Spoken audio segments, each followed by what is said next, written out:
What's up, guys? If you're not subscribed, please subscribe. Also, please smash that like button on the video and enjoy the show. Yeah, every story I hear about the Middle East during the global war on terror, it almost doesn't feel real because it wasn't long ago. I mean, it just ended like a year and a half ago or whatever it was. And, you know, it's like it's halfway around the world, but you guys saw it. You saw exactly what it was. You saw life in danger at all times, not just your own, but, you know, the people who live there and by their own people in many cases with a place like Afghanistan. But when we touched on it a little bit already, but when you saw the imagery that looked like leaving Saigon, basically like a redux of that in August 2021 with Afghanistan falling, were you one of those guys who was like, fuck, we got to go there. We got to go find the interpreters that you know, helped me over those years or whatever? What was going through your head? Yeah. So, all right. So while I was operating over there, I operated under a pseudonym, right? I never used my real name. There's a reason for that, obviously, you know. Of course. CIA. Well, you know, now, you know, everybody knows, dude, I walk down the street all around the world and people go, hey, are you the American badass? And the first thing I go, depends. Are you a good guy or a bad guy? You know, I mean, I get that a lot. You know, obviously, I can't escape the mustache, and I don't care. I don't try to either. I'm not trying to. Yeah, that mustache, I can see that fucking. Well, thing I don't. from a mile away. Everybody thinks I'm Stone Cold Steve Austin, so I take a lot of pictures pretending to be him. Like, yeah, and sometimes it's the what's the name of the Hulk? Hulk Hogan. Hulk Hogan, and then sometimes also what's it? Vin Diesel, right? Not so much. My son actually. You get Vin Diesel. Actually, my son gets Vin Diesel. He looks just like Vin Diesel. I was gonna say I'm calling bullshit on that one. Yeah, but I have gotten Vin Diesel. I'm like, you know, those people are fucking blind. Yeah, I don't know. So, yeah. Anyways, but to your point, you know, when that happened, when Kabul fell, I don't know how a lot of my soldiers, because they never knew me by my full name, never. And they never had, but they found me. They found me on social media, Facebook, and they called me Commander because for all intents and purposes, I was their commander. And it was like, Commander, can you help me? Can you save me and my family? Can you come? And I tried. Actually, I had a couple guys and their families lined up to go out on a couple lifts. One was an Australian bird, and both of them fell through. I actually wrote them letters to get them passage through the gates, you know, so they could show, hey, you look, you know, this guy, blah, blah, blah, you know, he's vouching for me. I tried everything I could to get these guys out, and to no avail. It was just very hard to get them out. And they're even to this day, they're still texting me. I got a guy 3 days ago just text me, Commander, how are you? You know, and that's how it starts. And I know what they want. Can you get me? Can you help me? Actually, part of my unit was killed in a raging firefight protecting our base. And it was on the news. And they all went down. They went down blazing, man, to the man. So half my unit's gone, dead, killed. Yeah, trying to defend the camp, you know, the base. And it did make the news. I know who they are. I know the camp.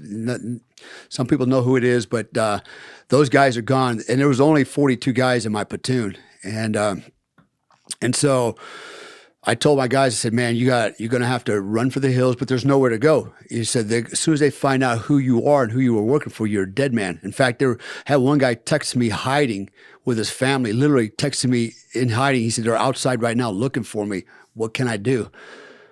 I don't know what to even tell you at that point. You know, you're Johnny on the spot. But I just felt so bad because they were pleading with me to help them. You know, I'm the guy that was always there for them, leading them, you know, leading into combat, making decisions, you know, taking care of their welfare, you know, and I was the daddy, man, you know, and suddenly daddy can't help them, you know, and it really made a lot of guys mad. You know, my guys were like, you know, now you just kick us to the curb, you know, the chips are down, you're just going to leave us behind. Yeah. And unfortunately, a lot of guys, I'm sure a lot of them are dead, you know, since then. They can't get out. The roads are blocked. They're contained. You know, it's pretty irritating, man, when I think about that. These are guys, let me tell you how loyal these Afghans were. You know, I remember I had the same 42 dudes. They were some of the best Afghans over there. And we would go do ops all the time. In fact, we had a 2-man rule in Afghanistan. A 2-man rule stated that, as an American, you never go out without another American. You always at least 2 Americans, no matter what you do, right? But I broke the rule all the time. I usually went out by myself with my guys. That's how much I trust them. In fact, they would stand there and look at me and go, Mr. Dale, don't you worry. He goes, we'll form a wall around you. We will not let anything happen to you. And I knew they wouldn't. I mean, these guys would freaking get it on, man. And I won their hearts and minds because I'm the guy that, if something didn't go right, hey, take the day off. Here's a bonus, Man, we had tons of money for these guys, and I made sure I took care of them, kept them happy. And every time I rotated out for vacation before I come back, every time I left, I'm the only guy that I can remember where they would actually have a formation and they would lay out all these things like war rugs, women's traditional women's Afghan dresses, and all kinds of cheesy jewelry and stuff, all Afghan stuff for me. And they'd bring me out front and center, and they want to, thank me for, mentor them, and and they had all these gifts. The war rugs were really cool. I still have those, and they're very famous over. So it's a rug. It's got tanks on it and missiles, and it's like handmade, and hand drawn. They're kind of cool, and so the guys actually really loved me and took care of me. And I knew that I would never have to worry about these guys turning on me. I trained them, I fed them, I paid them, I was just, because that's what you do. You got to be good to your soldiers, man. You got to treat them like your brothers, not like, cannon fodder. And when this happened, and they're asking for my help, and I'm totally helpless. I can't do anything. I've tried. I almost thought I had some on an airplane, and that fell through. They couldn't even get through the gates with the documents, nothing, man. They were just left out hanging, high and dry. And, I think back to Somalia,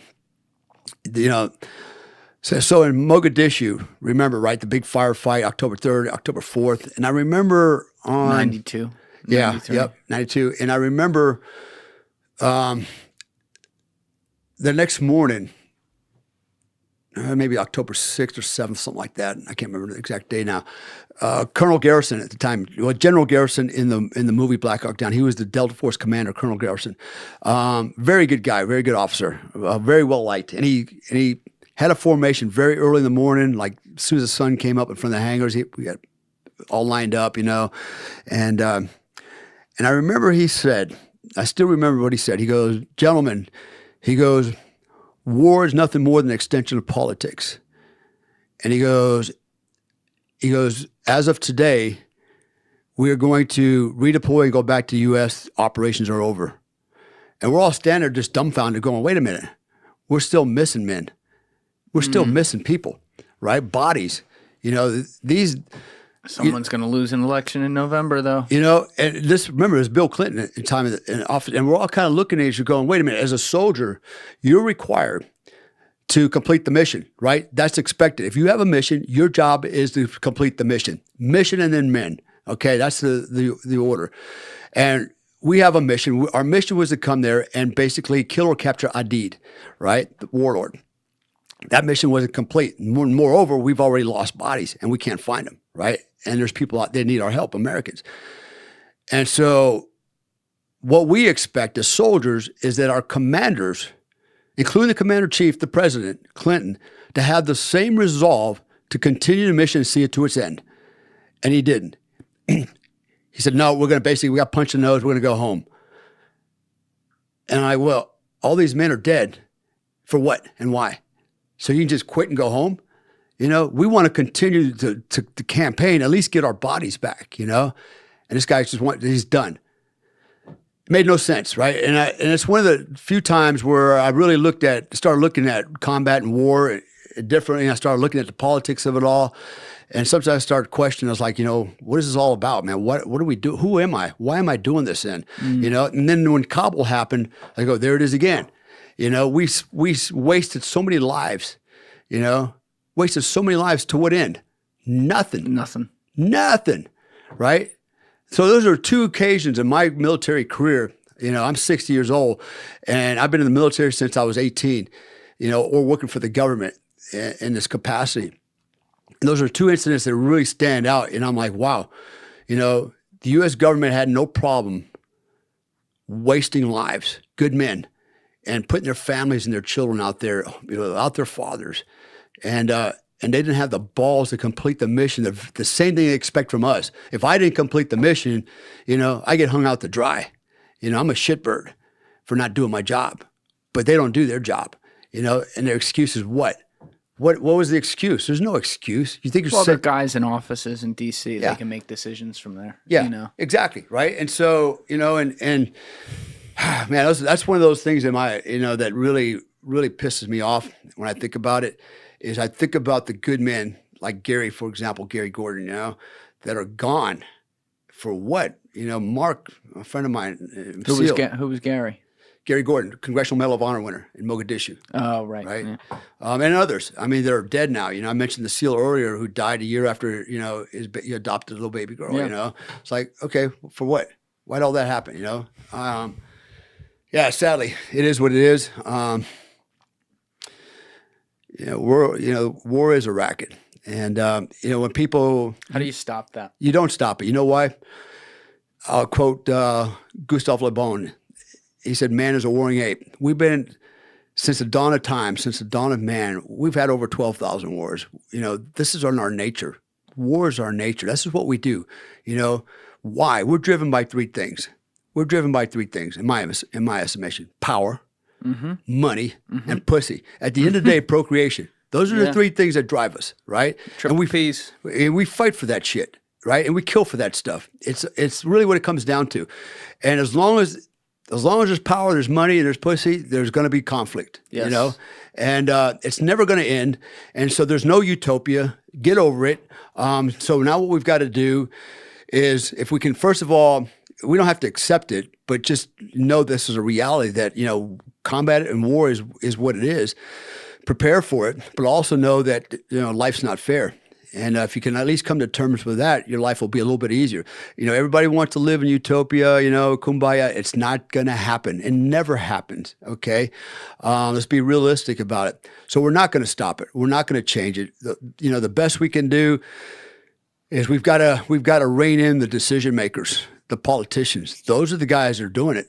You and I aren't going out starting fights. We're not going out starting wars. In order to rein them in, we have to rein in the people who really make the decisions on them, which is the people who pay them. Exactly. Thank you for watching the video, guys. If you haven't already subscribed, please smash that subscribe button and check out this clip's full podcast episode by clicking here or in the description below.